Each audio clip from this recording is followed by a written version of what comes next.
Hello everyone! So, maraming nga nagko-comment lately sa post ko kung ano nga daw ba ang mga requirements ng pag-a-apply ng factory workers papuntang Taiwan. So, number 1 nga dyan is dapat ready passport ka na. Kung wala ka pang passport, mag-appointment ka na sa DFA at wag na wag mong itatapon ang resibo dahil refundable yan ng company once na maselect ka na. Pangalawa nga ay kailangan meron ka na ring NBI. And then, ang pangatlo ay PSA. Kailangan kompleto yung mga middle initial ng parents nyo.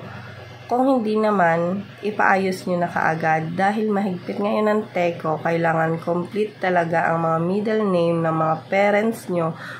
Dapat walang problema sa PSA nyo. At dapat with QR code na rin yung kukunin yung PSA. Updated siya ng 2024. And then, TIN ID. Tapos, kailangan nyo rin ng LCR, ito yung, yung kukunin nyo sa munisipyo kung saan kayo pinanganak. Tapos, number 6 naman is Senomar para sa mga single dyan. And then, marriage contract naman para sa mga kasal na. Number 8 is PSA ng mga anak nyong babae. Hindi naman lahat ng agency naghahanap ng PSA, pero kung halimbawa kagaya kita na nasa province pa, mas magandang bago ka magpa-Manila, kumpletuhin mo talaga lahat ng requirements para pagdating mo sa Manila, pag-a-apply na lang ang problemahin mo. And then, voter's ID. Kung wala ka namang voter's ID, voter certificate ang kunin mo. And then, SSS, print out, contribution, and certificate.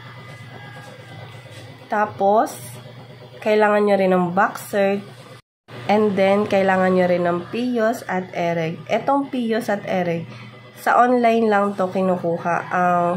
Lagay ko na lang sa comment section yung link kung paano kayo makaka-register sa PIOS at EREG.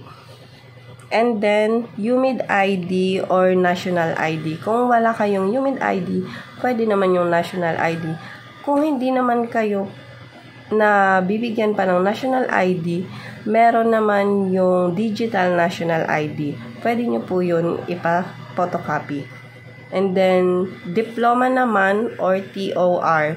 Sa mga ALS graduate naman, pwede naman din yung ALS graduate. Magkuha lang din kayo ng diploma nyo at good moral. And then, number 16 is 2x2 ID picture. And then, COE, Certificate of Employment, kung meron kayong mga previous na mga trabaho. Dagdag points din yan.